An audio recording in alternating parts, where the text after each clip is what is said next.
So mai sauraro zai so ya ji suna kuma a matsayi. Alhamdulillah, suna na Siraji Suleiman Bomo ko kuma Malam Siraji Bomo. A kwanakin baya mun ji bullar bayani daga bakin wani shehi a nan jihar Kaduna wanda yake bayani kan cewar wannan gwamnati da take jagorantar jihar ta Kaduna cewar kusan ba ta taɓuka abin arziki ba, har ma yake kokarin ya nusantar da al'umma cewar a ƙaurace mata a kakar zaɓe mai zuwa. Me zaka ce dangane da wannan kira da wannan malami?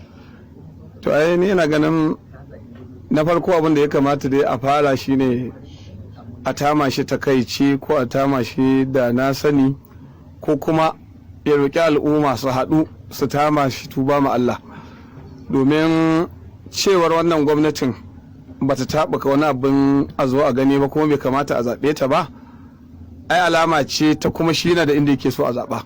To da sai mu tambaye shi menene bambancin abin da yake so a zaɓa da wanda baya so a zaɓa. In ya ce rashin taɓukawa ne, menene aka yi rashin taɓukawa? Duk da naji yana lissafa wasu abubuwa daban-daban.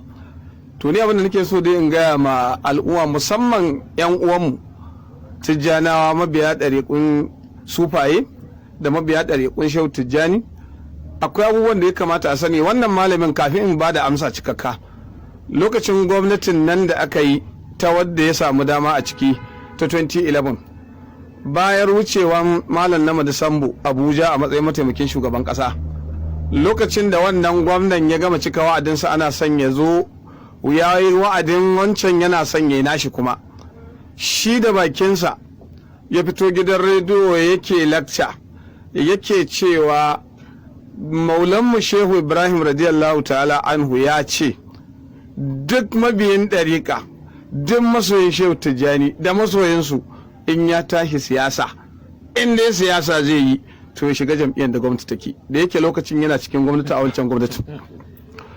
Wannan furucinsa ne ya faɗi wannan zancen, mun kuma san ya faɗa. Sannan ita inda shehu Ibrahim ya faɗi maganar mun sani, sayyidina Abubakar radiyallahu ta'ala anhu shi ma ya faɗi wata magana makamancin wannan, domin shehu Ibrahim daga nashi ne ya aro ya sa a wannan.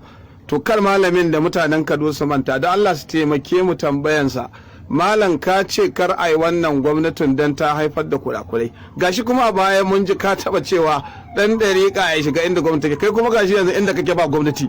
To ina ne kenan da maganan shehu Ibrahim da maganan ka wanne za mu ɗauka?